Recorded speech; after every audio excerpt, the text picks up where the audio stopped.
Hi, everyone. Can you guys hear me now? Do we still have sound? Yes. Okay, perfect. Welcome back. Take two. I am Stephanie Zubiri, editor of Tatler Homes, and really happy to be here for another episode of Tatler Talks. Today is very, very exciting because we're going to be talking everything style with one of today's most wonderful style icons. The October issue is packed with amazing things, including how to wear your mask stylishly, up and coming young designers in the Philippines, and of course, the much awaited list Asia's most stylish. Now, this year is something very special. As you all know, Asia's most stylish was always Tatler Asia's awards for the most elegant women all across Asia. But this 2020, they have changed things up immensely. This year, it is a list of 100 most influential people in style from all across Asia, and there are 8 nominees on this list from the Philippines. And today we have one of them, Camille Co-Koro. So before that, watch this video before she joins us for our Tatler Talk.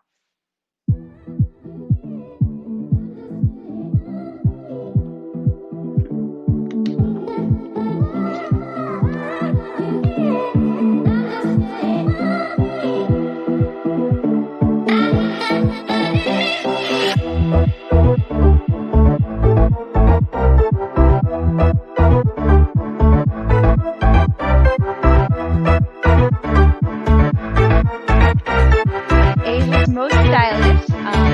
We're waiting.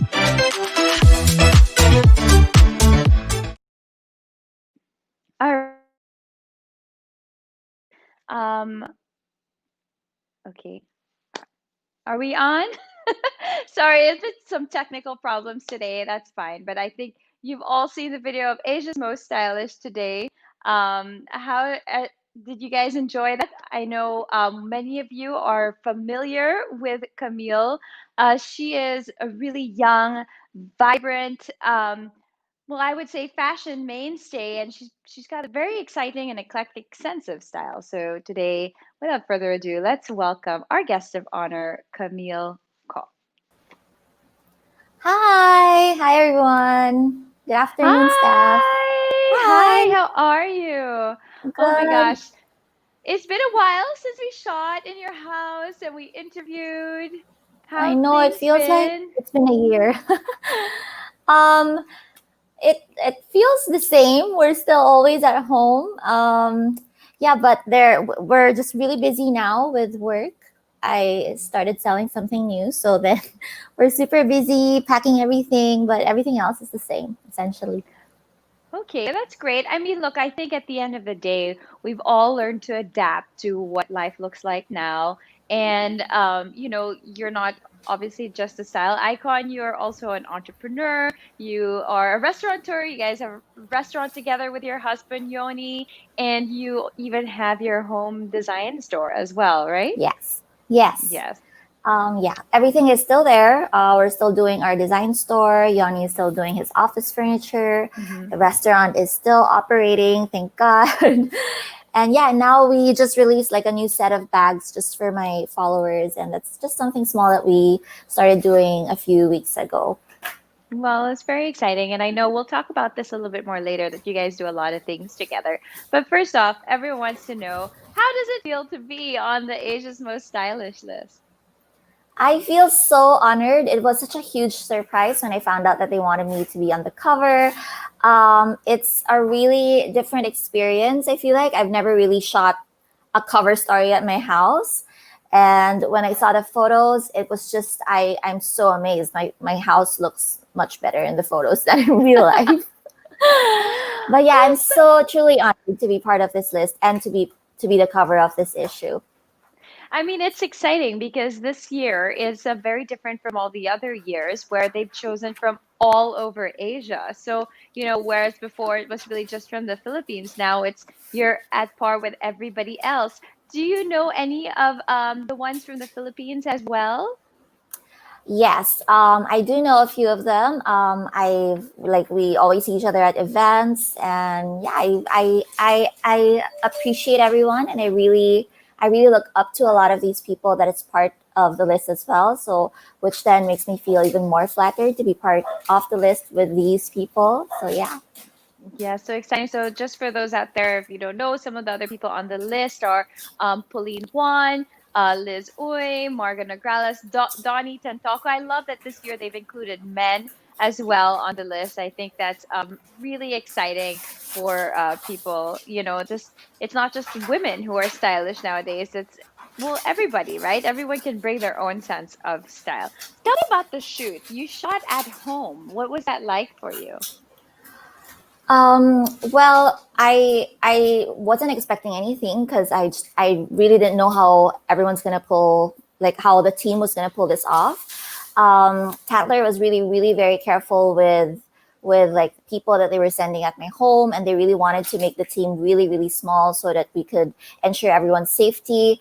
So it was just really a photographer, a stylist, a makeup artist who also did my hair. So Jella did my hair. The stylist was Meg Manzano, and it's a couple actually. They're a couple, and R2 was the one who was taking the photos, and we also had the Bulgari team with us because we were also shooting with Bulgari. Um, First of all, I was so nervous because the jewelry was very every like they were all so pretty and so expensive. So I was like, I really have to take care of these jewelry, and I was Make just so sure amazed. one of your dogs don't like run off with it. Yes, and make sure I don't accidentally take them with me or not return them. And then, well, Art and Meg, they work so well together. They were just looking for all these different angles from my like where to shoot inside the house, and these Yeah. all these places that they chose, I never really usually shoot in these locations. So now I feel like I'm gonna copy all of their shots and copy their framing and copy all these locations. Well, it It was looks such a really, really different great. experience. It was because Thank I, you. I know your house, which is quite light and airy and bright, and they've got this whole moody vibe to it, which is really Yeah, wonderful. Yeah, it was really it nice was shoot. so dramatic. It was. So I got to write your cover story. And, for those of you out there who haven't read it, please read it. It's on Tatler's online portal as well. And one of the quotes that really struck me was who your style hero was. So most women will talk about their mothers, their grandmothers, Mm, or maybe a style icon. And you said it mm. was your husband. Yoni. And I would like to read that quote actually because it's super cute. You said, even you're surprised with this answer, but he's the first name that came to mind, not because he's my style inspiration or anything like that, but because I truly trust his opinion and aesthetic. And I always ask him whenever I'm confused about what to wear or which style to go for. Let's talk a little bit about how your husband really like basically is your style partner. He really is. He's my partner in everything, not just in style, but also in business and life and everything. And I'm so lucky because I found someone I truly admire, not just in one specific aspect of life, but in like all aspects of life, and everything about him I admire. And I truly trust his opinion. And that's why I can't really relate when other girls say that, oh, my boyfriend or my partner can't really understand what I'm wearing, like they don't get it when I'm fashion forward, because Yanni is so appreciative. Like he would always comment about what I'm wearing. He would always say that, oh, I like what you're wearing now, oh, this is so cool. Like he really appreciates, because I feel like fashion is truly art, right? And he appreciates art, he appreciates furniture, he appreciates all of this. So he understands fashion, even if he claims that he's not a fashionista. He truly understands fashion. So I feel so validated every time, every time he tells me, "Oh, I like what you're wearing," and blah blah blah. And I really do think that he knows what he's talking about, even though he thinks he doesn't know anything about fashion. So yeah, he's always my sounding board whenever I'm confused, because we always have those days where we just don't know what would go with anything, or we're just super confused. So yeah, it helps a lot. It's super cute because I also particularly love that he's game to dress up with you. I mean, wear that banana costume we showed Yeah. earlier, and then really be a part of your work. As an influencer, a brand ambassador, and really come into your campaigns and do all these quirky, kooky stuff. I think it's a lot of fun, and it's really nice to see. Let's talk about fashion. So, when did your love of fashion begin? I've been in love with fashion ever since I could remember. So I I can't really pinpoint when, but I always knew that even as a kid, I was already into fashion. I loved watching my mom dress up. I would draw princess dresses at the back of my notebook during class. I was already convincing my mother to let me choose my clothes, even like when I was like 4 or 5 years old. I already had a mind of my own when it came to fashion.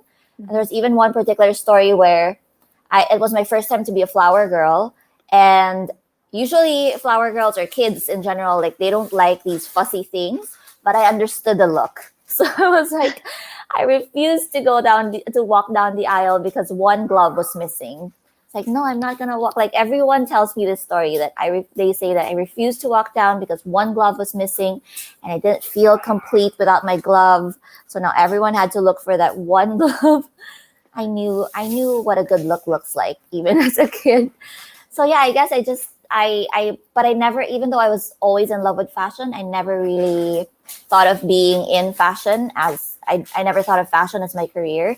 That one was an accident, but my love for fashion, I think it was truly innate and it was already in me even as a young kid. So I can relate. You know, I think I'm not as much into fashion as you are, but like there are some people who are like that. Like my mother, she's always really been stylish, right? So you were talking about your career in fashion. You were actually a fashion designer, and did like your own line and dress collection before this whole, I guess, social media thing blew up. This was your career path. Yeah, yes. Well, that was also an accident. I didn't think I would be a designer. I mean, I come from a really traditional Filipino Chinese family. So I thought I was expected to go corporate, to go the business route, because that was also what I majored in, management. And I thought of being a designer because I said that I really needed to release my creative juices before I go into the real world.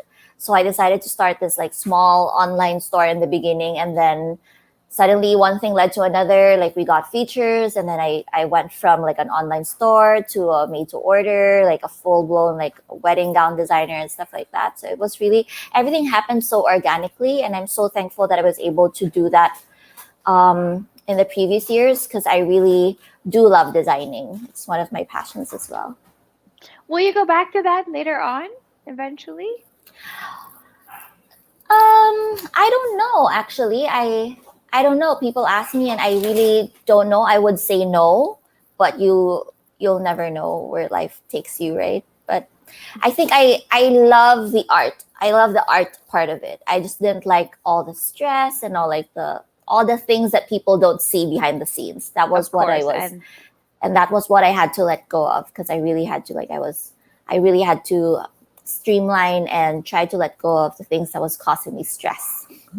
Well, and you know, now I think that's at the end of the day, what everyone is trying to do, what's important, what are our priorities, what brings us joy every day. And it looks like you found your niche in fashion still, but in something that is more you, more spontaneous, more, I would say dynamic, right? Do you have any fashion icons that or style icons that you look up to? Um, I love Giovanni Engelbert. Mm-hmm. Um, I love. There's so many actually. And it ranges from like editors to bloggers to actors and actresses, and there's just so many. And now I'm like blanking out. But yeah, Giovanni Engelbert. I also like Korean. I also like, of course, I love Coco Chanel. I there's just honestly I could go on, and it's I feel like even if you look at all my different style icons, they're all so different as well in terms of how they dress and how people know them as. Like one is classic, one is more Mm-hmm. eccentric. So I really have so many style icons, really. Well, I think it reflects as well in your own personal style. You know, we entitled the article "The Chameleon" because you do change, right? All depending on your mood, depending on the vibe of the photo or the energy of the place. Your style and your look always changes. Do you have like regular designers that you do like keep coming back to? Huh. I would say not really. I don't really make it a point to always just patronize one brand or one designer. I feel like I really am more of like, okay, if this style fits me, then I go for it. So Mm-hmm. even if you look at the clothes that I wore for Tatler, it was such a mix. Like it was a mix of like old heritage brands with like new up and coming designers. It was a mix of like high luxury to like mid luxury. So it really was a mix of different designers and brands. And yeah, I don't really, I'm not really so particular with just going to, of course, there are designers that I really look up to, but in terms of the clothes that I purchase, I, I would go for whatever I feel is nice. So let's talk about your foray into sort of the social media world. So I would say you're one of you're the original bloggers of the Philippines, but back when blogs were a thing and there wasn't really any Instagram or any of that. What made you decide to start blogging and then obviously the crossover? And now it's I TikTok. Yeah, now it's TikTok. When I stopped TikTok again, TikTok is so time consuming. People don't know, but it's so time consuming. But yeah, I started with Shicktopia and Lookbook. I don't know if you're familiar with them, but Mhm. they used to be they were kind of like Facebook, but more just for the fashion community. So you get to post your OOTDs and stuff. I started doing Shicktopia and Lookbook. So that was when I really got into like that was when I got the first taste of blogging, sort of. And I started that because of Coexist, my then online store. I wanted to like look for a way to market or promote my designs without having to spend a lot. So when and the best way is just to wear your own designs and share them with the world, and that was what I did. And then it just happened organically because then I started posting my own outfits as well, not necessarily my own designs. Mhm. And then eventually I met other bloggers who encouraged me to do my own blog. And they said that, you know, making your own blog, you'll be able to control more. People will get to know you more. You get to you get to create content on your own terms, not really following a platform's rule. So I then went into blogging, and it was so much fun. I really loved those days, the early days, because I feel like they were simpler days. We were still able to be you're it wasn't as real time. I feel like you get to keep more of your private life on the blog as opposed to Right. now with Instagram stories and Snapchat and TikTok.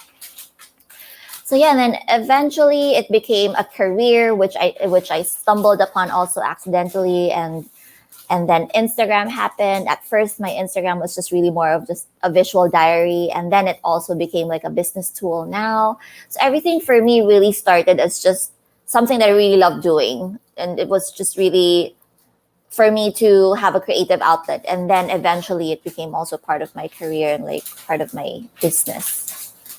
I think that's also one of the things that makes you appealing to a lot of people is that, I mean, there's authenticity, right? You can tell that you really love what you're doing and you really try to get creative. And it's not just, even if it's, let's say, sponsored products, you try to think out of the box and make it fun and funny. And I think that's what I find like really funny, especially when you get Yoni involved and then he's Thank wearing all you. these funny things. There's a certain amount of realness, right? Like even if the photos are whimsical, like there's a certain amount of real content and the love and passion that you have for fashion shines through. So when it started to take off your Instagram and you became popular, much more popular in social media, um, what was it like when like all these big brands that you would admire and wear started knocking at your door and these fashion weeks, like how did that feel when they started calling you up? I still get so surprised at Silky Leg, and like I would still go to Yanni, and then I would always be like, oh my god, this brand messaged me and they said they wanted to work with me. I still get all like I suddenly become a teenager again, and I'm like, I can't believe they want me. So it's just everything still feels so new to me. Like even though I've been doing this for so long, every single time I get contacted by a new brand that I admire or by someone that I truly admire, I get to do something new that I never thought I would be able to do. I still get so like, like me, they wanna. It's just Yeah, I feel like it's because also I'm already so happy with what I've achieved. Not that I don't want to achieve more. I'm already so happy and so overwhelmed by what I've achieved that every time something new comes along, I still feel like, really, they want to get me. So it's just it's a very happy feeling, and I love that I'm able to share it with Yanni too. He gets to celebrate with me too, even if he doesn't know the designer. He's like, oh, is that, what are they? Oh, okay, congratulations, that's good news. And it's the best That's feeling. That's super cute. Is there like, do you have any funny anecdotes or memorable experiences from one of the fashion weeks or one of your favorite experiences? From Fashion Week, uh funny anecdote which would prove how much of a huge supporter Yoni is for me. He went with me for New York Fashion Week. I told him that please come with me so I get like emotional support. Just really, really need you there. So he said, okay, I'm gonna do it for you. And I was supposed to go to a presentation, I think, and I was wearing this like satiny, silky, like a poncho like dress, cape dress. And it started raining real hard, like raining so hard. It wasn't a drizzle. It was just a downpour. And Yoni, and we didn't have any umbrellas then. Yoni was wearing like a parka, I think. Oh no, just a normal coat actually, just a trench coat. So we were still walking. We couldn't get any like cars or anything. And he had to put the coat over me, and he also had to protect all the gear and the camera and everything just so my dress wouldn't look like it's stained because it would have all these like droplets Oh and no, everything. the And we silk looked, marks. Yeah. yeah, and we looked so funny because you wouldn't think that we were attending New York Fashion Week with how we looked then, like going around with this big coat and like everything, just trying to hide everything and just trying to hold on to my dress and everything else. But yeah, New York Fashion Week isn't as glamorous as as what people think. How many It's always a long road before you get there. how many like outfit changes would you do in a day? Depends on how many shows that you do, and also depends on how big the shows you're attending. So, for Mhm. example, you're attending like two main shows, then you usually do have to change for these shows. Also, if certain designers dress you up for their show, then you also have to, like, it's also just proper for you to also wear the designer's clothes as well while you Yeah. watch the show. So you could go from anywhere. I mean, some people just do one outfit per day. You could go as much as like 5, 6 outfits per day. So it really depends on you. What do you love about what you do? I love that it's never boring. I love that it's very dynamic, and I think that it suits my personality as well because I'm not the type who would want to just stay put. So I love that it always gives me new challenges, always allows me to make these new experiences, meet new people, learn new things because fashion always evolves and it's ever changing, and social media also always changes. So it's nice to, I feel like it keeps me young. I mean, I'm not saying I'm old, but I just feel like it keeps me spunky when I eventually get even older. I feel like it will keep me young and dynamic and aware of all things new that's happening around me. That's what I love the Um, most. what are the things that you don't necessarily like? Like, do you ever get, content creation fatigue, or do you, I mean, there's sometimes there's a downside to always trying to produce something, right? Always. I've experienced feeling burnt out a couple of times, like a lot of times already. I think I've what's nice about having experienced this a couple of times already is I know how to deal with it. I know that sometimes you just really have to take a break and listen to yourself. The downside of being a freelancer in this industry is that you feel like you're not doing enough. There's this Mm. constant feeling that you feel like you're not doing enough. You don't have like a 9 to 5, so you feel like you have to do more. So then you end up not really having, not just working for 9 to 5, but just working anytime that you need to work. So then it's so easy for you to feel burnt out. Also, sometimes you tend to feel like you're a one man team. So it's Yeah, just, you do all the blogging, editing, all the editing of your videos, everything is yourself, right? I remember you giving me a little tutorial on Lightroom before how you edited all your photos. Yeah, I edit all my photos. I used to edit all my videos, but now I actually have a team who I have someone who edits my videos.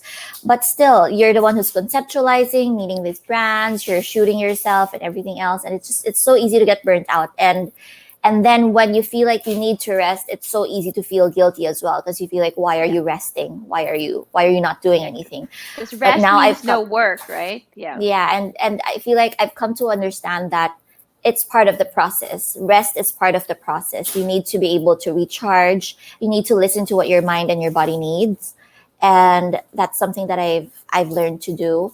And I feel like another downside is that because you're on social media and people think of you as a public figure, Mm. of course, there's a lot of judgment that comes with it, and Yeah. also, especially if you're working in like fashion or beauty, people always tend to look kind of belittle what you do because they do just see like the glamorous side to it. They only see the freebies, they only see the trips. And so it's very easy to get misunderstood, and it's very easy to get trapped into this like certain stereotype because there is like a certain stigma already against bloggers and against people in the fashion industry. So that's kind of hard as well to deal with. And that's something that I feel like people should learn. Like people should really learn to respect other people's like jobs or their careers and stuff. So that's just a little bit sad about this industry. That's one of the downsides as well that I really really don't like. Mhm. And yeah, Although I do feel that's changing a lot. When I started, I think even when I met you the very first time, there was a clear definition between people like in traditional media and press and then people in like social media and bloggers. Like I remember also that sometimes the events would be different. Press would be one day, then the bloggers another day and all that. But now everything is so synergized, like traditional media also needs to have their Instagram and also needs to have their social media. So, I think that sort of landscape is changing, and there's a lot of respect for the power that, I guess, quote unquote, these influencers have. I mean, it's an overused term, but there is a lot of it, right? And how do you feel being called like an influencer? Do you feel that it gives you a certain amount of responsibility towards your fans and followers on social media? I think a lot of people tend to forget that that term influencer is actually more of a marketing term. It's more of like what Hmm. agencies and brands use to refer to us. But for me Yeah. to call myself an influencer, I feel like it's not really something I'm comfortable with. I'm comfortable with calling myself as a content creator because I feel like if I call Hmm. myself an influencer, then I lose my authenticity. I feel like Yeah, I'm here to influence. It's like I understand. like it's Yeah. as if I always have this purpose behind it to influence you to think a certain way, and I feel like that's not really my job. Um, yeah, sorry. What was the second part of the question? Oh, do you feel like you have a sort of responsibility Of to course, your yes. fans and followers? Yeah. Definitely. I think not because I am an influencer, but I feel like every time you have like a certain type of following on whatever platform you're on, you have some sort of responsibility to share. To share if you're sharing a fact, then make sure that it's not fake. Like you've actually done your due diligence, or you also have to be wary of the fact that there are some people who you have to be careful of other people's opinions. You have to be careful of what you post. Yeah, there's a lot of definitely there's a huge responsibility Mhm. that lies with being someone who has a certain type of following. Have you ever rejected brands that you're not comfortable working with? Yes, a lot of times, so many times. I think that's also something that I've learned through the years. I've learned to say no Mhm. in a very polite way. I know when to say that I'm sorry, but I don't feel like we're aligned. I don't really feel like um, Yeah. I would be of value to your brand. Or I just don't feel like it's something that I really use. So I really do value my relationship. At the end of the day, that's what I always say, that the most important thing for me is my relationship with my audience. And I feel like with whatever it is that I do, whether it's creating content or collaborating with a brand, I always think about my audience, and I always think about how my audience would feel and how my audience would react. I think that's also the reason why I like to create content that's a bit more out of the box, and it's not just me holding a product. If the brand would allow me to be more creative, then I would be all for it, and I would try my Yeah. best to really create something different, because I want my audience to enjoy, and I want them to know that I'm putting an effort into this, because I know that I have a smart audience. I know that they're very discerning, and they're not the type of people who you could just like say, okay, buy this product, it's great. It's like, I know that I need to actually exert effort to get their attention, and to share this like different information to them. Well, I guess that's also why you are so loved by so many, because you can really feel um I see all the effort that you put into these things. It's like, oh my gosh, it's amazing. I find it like, you really think out of the box, even for just simple product posts, and it takes a lot of time to, not just take these photos, the videos, and put everything together. So it's really nice and it's always fun to see. So, speaking of audience, I think it's time we take some audience questions out there. So, guys, please type in your questions. We'll try and answer a couple of them. It's always fun to hear everyone's opinion and, if there are any audience questions out there. Um, all right, this is Aleli Talabis. What's the stylish look you can recommend that one can wear during everyday work from home routine? Everyday work from home routine, I feel like we also have Mm-hmm. to consider our weather. So if it's a bit hotter, then of course let's not go for like a three-piece suit or something like that. I feel like something a bit airy. It's something a bit airy, but still you look very professional. So you really have to pay attention to the cut, because that's what they see, like the cut of your top. So I would Top. personally prefer something that's a bit more of like a classic cut, like maybe a boat Yeah. line, or if you don't want to go for a button down, and maybe just like sort of like a high neck. A high neck is always, it always looks very sophisticated, very classy. So I would probably go for like high neck sleeveless top. Yes. And it's always important, right? The top is always important, especially on Zoom. Yeah. Cedric Vitangkol. Question: what designer brand that you really want to buy these days, but your budget is Budget not is not cooperating with you? cooperating with you. Oh, so many. I feel like nowadays I feel even guiltier buying something that's luxurious, because you're not really going out, and you're trying to Yeah. save, because we're in the midst of a pandemic. Um, what designer brand do I really want to buy these days? Or item. It could doesn't have to be a brand. Could be, I don't know, a particular item. I Sorry, let me think about this. There's just too many. I'm always on Net-a-Porter looking at all I these know. different I was gonna ask brands. you what's lingering in your cart that you haven't clicked buy yet. So far, I've been buying clothes. I've been lusting over clothes. So I really want to be able to buy like a dress from Daniel Frankel. She's actually a modern designer, like a modern bridal designer. I almost went with her for my own wedding. So I really wish, like, if I only had all the money in the world, I would buy one of her dresses and make it like one of my formal dresses here at home. Molly Goddard also. I really love her dresses. If I'm not saving, I would buy one just for my own Christmas celebration here at home, because her clothes are always so festive.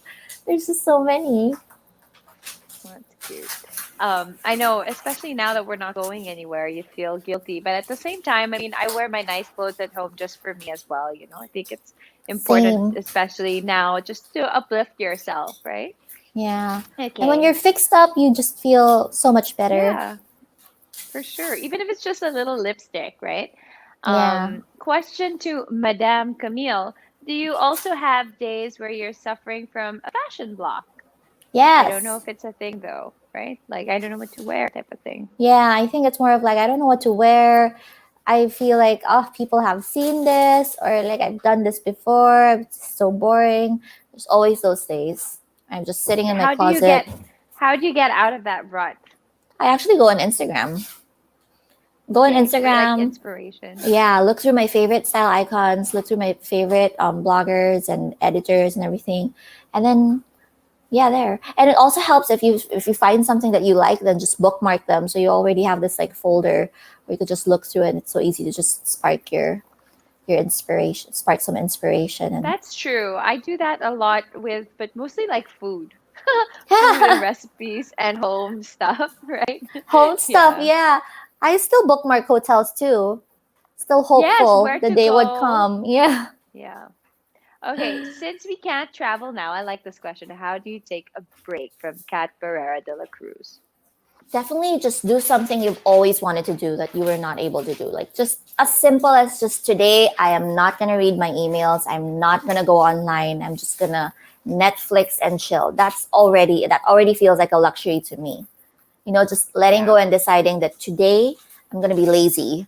That's already a good break. Or today I'm going to have a really long bath. Or today I will light up all my expensive candles and just I make do the that house, also. right? It just makes you The feel ones like that you you're save doing, and save until they're yeah, guests, and then you just light just them up. basically do Yeah. something for yourself. And it makes Okay. automatically makes you feel so much better. Joey, why do you love expressing yourself with fashion? And what advice do you have for people who are nervous or shy to be playful with style? That's cute. I like that. I always say, even when I was a designer, I always meet people that are so, I feel like we all let our insecurities get the best of us. Like we have this imaginary thing in our heads, like, oh, I'm never gonna be able to pull that off. My arms are too big, my this is too small, my whatever is. But it's all just really in your head. It's really just you. You're just stopping yourself. You're just not used to this certain type of look. And the only way that you'll get used to it is if you actually try and give it a shot. You're only nervous or shy because you haven't really tried it. So just True. as long as you just take that first brave step, you'll be good. Because I used to be so shy as well. Like I would be like, what if are people looking at my legs? Are people looking at my I'm too skinny, I have no boobs for this. But then suddenly I realized no one really cares. Like they don't really care as much as I do. You're the only one who cares that much. And yeah, I love expressing myself with fashion because I just feel you don't really need words to express yourself with Hmm. fashion. It's so easy to it's so easy to show people what you want to show through fashion or express yourself through fashion. It's something that's really fun. If you feel a little bit more playful today, people would really see that in your fashion. And it really helps me emotionally as well. It really makes me feel so much better as well when I'm able to dress the way that I want to dress. Or if I look a certain way, and fashion is just, it sparks joy. I know. And I think wearing like putting on a nice dress really can change your mood or empower you, even, right? Like I'm Yeah, sure make all you of us out confident. there, yeah, have that special pair of shoes that you wear for a job interview or something like that, right? Yeah. Any advice for aspiring fashion bloggers? Do it for the right reasons. Mm, Don't do it because you want to be famous or you want to get these freebies. Do it because you actually do love fashion. Even if it's just 10 people looking at your blog or you only have like 20 followers, you'd still be doing the same thing. yeah. Um, Also, don't stop learning. Always get new inspiration. Always keep up to date with the latest trends. Always watch shows. Discover new people, discover new styles, so that you're always dynamic as well, and you're never stuck in a rut. I think this is also a very good advice for anyone who wants to get into that blogging sphere or in social media, um, or journalism in general. Do it because you're interested, and even photography, any craft. Do it because you're passionate about the subject. You're passionate about what you do, and not just for the freebies. Because then it really shows. I think it shows as well Yeah, in your content and the way you interact yeah. with people. Okay, this is our last question for the day. What is your favorite part of being a fashion icon and also a Fashion content icon. creator? Yes, from Natasha. Hmm, I don't know about being an icon, but I am happy that people see how happy I am with fashion and how I'm able to express myself with fashion. My favorite part of being in fashion and being a content creator is I'm able to do what I love. and it's something that's really, I feel like it's so rare nowadays. And I am so happy that I'm able to make a living out of what I'm passionate about. And that's my favorite thing about it, because I would never And get tired of doing this. yes, and I think at the end of the day, that's what everyone is looking for, right? Looking for their purpose, their ikigai, being able to do what they love and make it their career. And yes, you are a fashion icon. I mean, if I may say so, I think, it's very interesting and quite groundbreaking to have you on the cover of Tatler because your style is so unique and out of the box. If you're looking at past Asia's most stylish stuff, I mean, I was actually on that list. I'm very honored to have been on that list a couple of years ago, and I have a much more classic and then bohemian style, Resort and wear all the other vibe. yeah, and all the other ladies, oh God, yeah. So I was very fortunate. They took us to Venice, and all these other like incredibly stunning women. I felt like I was like, why am I here? They're so much more stylish than me. I'm super not like high fashion at all. And I think a lot of the other women also who have come before you had I guess a more like a grown up, more elegant style, but you have all kinds. I guess all across the board, and I think there's this certain whimsy and energy, and like I wear what I want, whenever I want, whatever brand I want, and whether it's kooky one day or super elegant another day. I think that's what makes you really exciting and really now and why you're part of the 100 Asia's most stylish list. So, Thank you. It's really awesome. yeah. I still can't believe it. Still waiting for my copy too. We will send you one, don't worry. Well, thank you so much for joining us, Camille. Yeah, so guys, get your free digital copy on Magster. And for print copies, you can email mark at tatlerphilippines.com. .com. So, yes, and the cover story is actually online as well on Tatler's online Thank you portal. for my cover So, story. I loved reading it. Thank you so yeah, it was much. so much fun. I love all the little quirks. And, I like the synergy between you and Yoni and how it also translates into your home and into your work, your love for aesthetics, really beautiful aesthetics, the two of you. So, Thank you. all right. Thanks for joining us, Camille. Any last things you want to say to our audience tonight? Have fun. If you need to take a break, take a break. I feel like a lot of people here like saying that they do need a break. Go take that break, and thank you so much for joining us. And again, don't forget to please get a copy of this issue of Philippine Tatler. Great. Thank you. Thank you guys for joining us tonight in another episode of Tatler Talks. It was super fun to catch up with Camille. Don't forget, you can get your free issue on Magster or order online for a print copy. I hope to see you guys again soon.